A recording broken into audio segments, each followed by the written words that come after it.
Joining us now from Madrid, Carlos Franganillo, head of Telecinco News. Carlos, it's always a privilege to see you. Can you give us a little bit of a broad understanding of what happened over the weekend and what this is all about? Well, Jose, thanks very much for your invitation. First of all, this is a very difficult issue to explain to a Spanish audience, so much more to explain to an American audience, but I will try to do my best. Well, at this moment, it is difficult to say if this is a calculated strategy from the president or a true personal issue.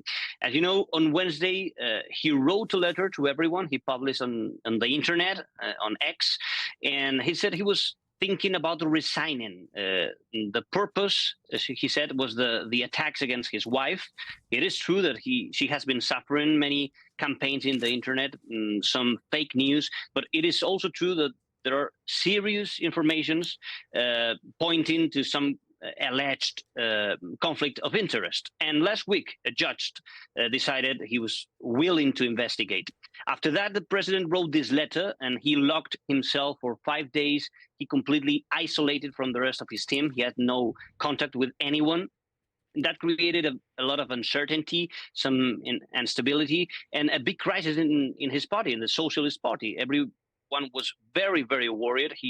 They thought that he was going to resign, that the government would collapse. But today in the morning, we found the opposite. He decided to come back stronger. That's what he said in his speech.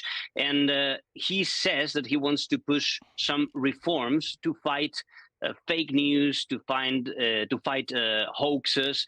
The opposition is very worried about that. They think that he was going to push some reforms against judges, maybe against media. But nobody, the truth is that this message from the president has been so ambiguous that, well, we'll have to wait to see what he proposes. Yeah. And so, Carlos, for people outside of Spain, why is this relevant and what implications could this have going forward? What's next, Carlos? Well, I mean, if you look into this story, thinking about a calculated strategy, if you look at the results, maybe in the short term, you will find some good results in the regional elections in Catalonia. They are going to take place on May the 12th.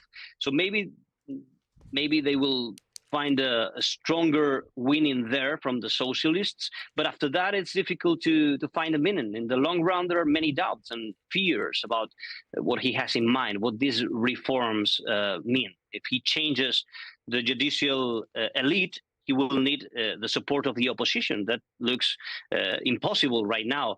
If he has no support from the opposition, he will have to change the law. And in the European Union, they don't like this thing. They don't want to change the law. They have been telling him in the past that this is not a good choice. And if you decide to take some action against media or against free speech, this is a very, very swampy terrain. What happened is difficult to find a meaning. I mean, it is true that, as in many Western countries, here in Spain, the political debate has been getting worse and worse, but nobody is blameless. Well, Carlos Franganillo, I can't tell you what a privilege it is for me to be able to speak with you.